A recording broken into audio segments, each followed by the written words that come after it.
guys, Assalamualaikum warahmatullahi wabarakatuh. Hai. Kembali kita di dalam segmen Sembang-Sembang Seram bersama Mak Chu Blog. Okey, aku harap korang semuanya sihat. Dan jangan lupa kalau tak sihat tu, makanlah ubat cepat-cepat. Okey, sebelum aku meneruskan cerita ni, jangan lupa subscribe, like, komen, share.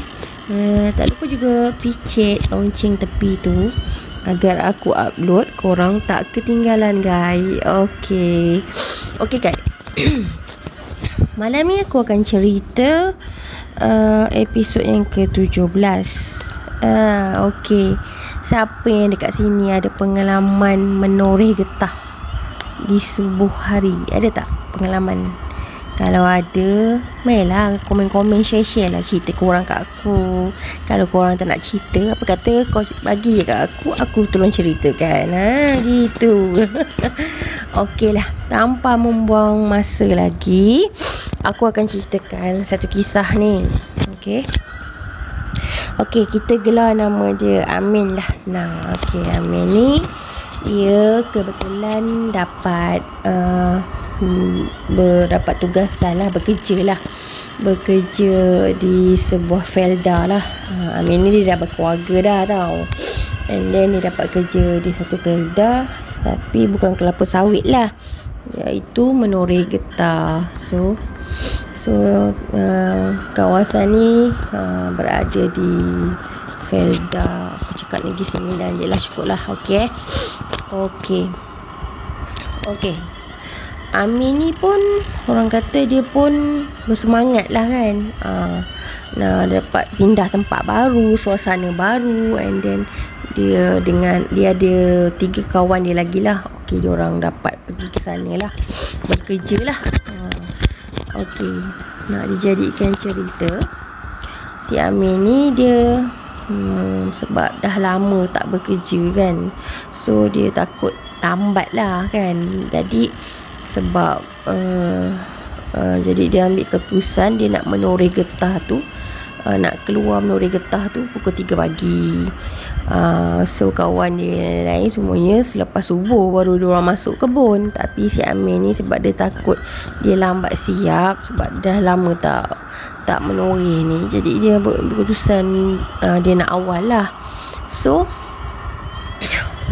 dalam pada masa tu, first time dia pergi menoreh tu, kira dalam seminggu lah dia pergi menoreh tu, tak ada apa-apa lah kejadian yang pelik, yang macam orang kata yang boleh menakutkan dia tu, tak ada apa-apa lah berlaku. Cuma first tu dia pergi menoreh getah, kat situ dia macam, dia tak pelik lah, tapi dia macam rasa macam hairan kenapa ada kucing 4 ekor. Tapi tak apalah, yang bestnya pula tu, kucing tu boleh meneman dia tau. Dalam masa seminggu tu, kucing tu sentiasa ada ikut dia.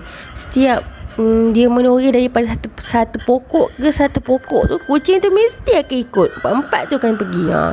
Majiknya dia tak ada rasa kesorangan lah, sebab dia ada kucing kan. Kucing kan benda-benda yang orang kata ni kan, takut juga dengan kucing kan. So dari situ dia tak ada fikir apalah. Lah, lepas saja seminggu tu, dia nak masuk aja dia punya hari tu, dia pergi pukul 3 pagi tu.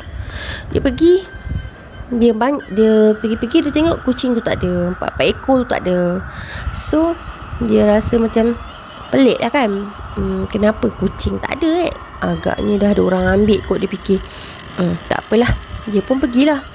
Dia pergi ambil barang-barang peralatan dia nak menoreh tu kan, bawa lah beldi, apa benda tu semua.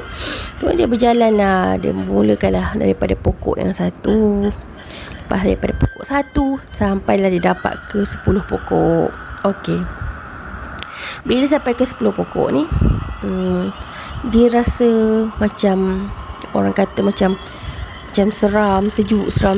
Dia rasa macam dekat bulu tengkuk dia dengan telinga dia macam ada benda meniup-niup lah kan. Tapi bila dia toleh ke belakang kan, tak ada, dia cakap. Tapi dia pun tak nak ambil orang kata fikir yang bukan-bukan lah. Dia pun menyanyi-nyanyi lah kan. Lepas tu dalam pada dia shot dengan kusyuk sangat menoreh tu, dia ada nampak lah macam 2 meter daripada dia tu, dia nampak ada kelibat orang lah. So nampak apa lampu kan kat dahi tu. So dia fikir ada orang lah noreh juga rupanya, dia kata gitu. Jadi dia fikir yang orang yang dia nampak tu orang lah kan. Tapi dia pun panggil lah, hai, buat apa? Noreh juga ke? Awal keluar. Dia bercakap dengan, dia bertanya lah dengan kuat dengan suara dia yang lantang tu. Tapi sosok tu, orang tu senyap, pusing, berpaling muka pun tidak, menjawab pertanyaan dia pun tidak, senyap gitu. Lepas tu si Amir ni masih lagi fikir positif je. Dia fikir mungkin lah agaknya orang ni pakai earphone ke, agaknya dia fikir gitu kan. Tak apalah, aku tak nak ganggu lah. Okey lah, dia pun teruskan lagi. Dia teruslah menoreh. Lepas tu makin dia syok menoreh. Lepas tu tiba-tiba tengah sedap-sedap dia menoreh tu, dia rasa macam bau busuk menyengat kat hidung dia. Busuk, nak kata busuk yang lantun getah tu dia dah biasa lah kan. Lantun getah tu busuknya macam mana, tapi ni busuk, lebih busuk daripada lantun getah tu. Sampai dia muntah, lawyer muntah kat situ kan. Lepas tu dia pun dah rasa macam ada rasa macam tak sedap hati lah kan kat situ. Tapi dia masih lagi, orang kata macam dia menghiburkan hati dia lah juga kan. Dia tak nak fikir lah sampai ke jauh kan, apa-apa yang berlaku dia tak mahu fikir lagi. Tapi dia kekalkan hati dia tetap juga. Lepas tu bau tu dah lah menyengat-nyengat kan. Lepas tu tiba-tiba je bulu tengkuk dia berdiri lagi. Lepas tu dia rasa macam ada orang cuit-cuit dekat bahu dia. Lepas tu dia toleh kanan, toleh kiri, tak ada orang lagi. Lepas tu bila dah main cuit-cuit ni, main tiup-tiup kat telinga apa semua, dia dah rasa dia dah mulalah, si Amir ni dah mulalah mikir yang orang kata yang benda yang dia tak nak fikir tu dah mula terbawang pula. Orang kata dah terngiang-ngiang lah dekat dia punya imajinasi fikiran dia kan. So dia dah tak boleh tahan lagi dah kan, dengan bau yang agak busuk, yang tak bau hamis busuk gitu. Lepas tu dah macam mana, dalam pada dia macam tak tentu arah tu, kalau tu dia dengar macam orang panggil nama dia. And then dia tercari-cari lah. Dia toleh kanan, tak ada. Dia toleh kiri, toleh tak ada, semua tak ada. Lepas tu dia sempatlah tengok tempat yang dia nampak tadi kelibat orang tu. Kat situ dia tengok pun tak ada.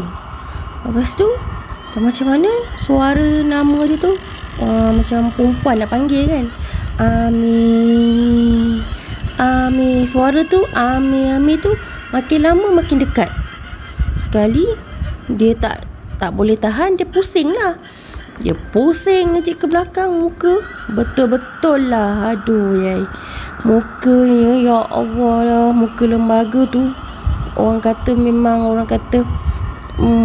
berdepan dengan muka dia tu, memang si Amir ni nampak real lah. Dapat tengok lah orang kata kan, muka lembaga tu yang orang kata mata dia merah, berulat-ulat, berdarah-darah, menanah, yang bau busuk macam hamis tu datangnya daripada dia. Apalagi lah si Amir ni dah tengok macam gitu, buka lah dia, mak ai langkah 1000 lah, tinggal segala-galanya. Benda-benda yang dia buat tadi nak noreh tu, beli mana apa benda, pisau ke apa, tinggal dia lari. Makin dia lari, dia tengok benda tu mengejar dia tau. Dia lari, dia ngumpul tenaga sekuat-kuat hati dia lari tak kira. Sampai je kat rumah, dia masuk, dia ketuk je. Sebelum masuk tu dia ketuk lah pintu kan. Dia ketuk, ketuk. Dia panggil bini dia, Anis, buka pintu. Abang macam nak roboh lah. Mungkin lebih kurang macam tu lah acting dia. Lepas tu bini dia buka, tak sempat bini dia nak tanya apa semua, dia terus je dengan baju, bayangkan dengan baju getah busuk dia tu, dia terus masuk dalam bilik berselimut kau. Dia punya tahap takut gaban dia tu kan, orang kata kan, macam tu sekali. Lepas tu bini dia tanya pun dia tak boleh nak jawab tau, menggetar-getar dalam selimut tu. Bayangkan dia demam dekat seminggu lebih. Lepas tu masa tu betul terus bini dia panggil telefon kawannya dia ni, suruh datang kan tengok laki dia, sebab bini dia tak tahu, sebab laki dia tak boleh nak cakap kan. Lepas tu besokkan harinya orang kampung pun orang kata dah kecoh lah kan tentang si Amir punya ni kan. Lepas tu rupanya okey lah, yang si Amir kerja tu dia kan ada tuan tanah dia. So tuan tanah tu datanglah melawat si Amir. Lepas tu melawat si Amir, Amir pun dah ustaz, dia panggil ustaz dah tu. Lepas tu ustaz bercakap dia sebab dia kena kena ketegur, bukan tegur lah, kena dengan benda tu lah kan. Lepas tu tuan tanah tu pun cakap lah, memang dia bukan lupa, maksudnya dia nak cerita dengan Amir tentang masalah kebun dia tu, ladang dia tu. Tapi kalau dia cerita, nanti takkan adanya orang nak kerja kat situ. Tapi masalahnya, kalaulah si Amir ni dia pergi menoreh selepas subuh, insya-Allah tak ada apa-apa yang berlaku. Masalah dia pergi menoreh time waktu benda tu memang tengah orang kata dunia dia kan, siang kan. Salah siapa? Salah Amir lah kan, dia mencari masalah. Itulah guys, lain kali kalau kita nak buat sesuatu kerja tu kena fikir dulu. Jangan kita nak siap cepat, asal boleh je kita pun nonong je lah, masuk je lah pukul 3 pagi ke 1 pagi kat dalam kebun ataupun ladang kan. Tu memang dah waktu pagi subuh hari, belum waktu subuh lagi, belum masuk subuh lagi, memang dia punya time tu, jam dia tengah bersia-sia apa semua. Jadi janganlah, kalau nak tengok dunia dia orang, kenalah jadilah macam Imran tu, okey. Kita boleh jadikan benda ni sebagai iktibar untuk pengajaran kita, pengajaran kehidupan kita, macam gitu. Okey guys, aku nak pesan satu je. Setiap kegagalan yang kita nak mendapatkan sesuatu tu, hanya satu hal yang harus kita lakukan. Bila kita give up, kita akan cuba lagi dan cuba lagi sampai berjaya. InsyaAllah pasti berjaya. Okey guys, ceritaku cukup sampai untuk malam ni. Kita sambung nanti next video, okey? Okey, bye. Assalamualaikum. Kita jumpa lagi. Bye bye. Hati-hati, ada yang memerhati.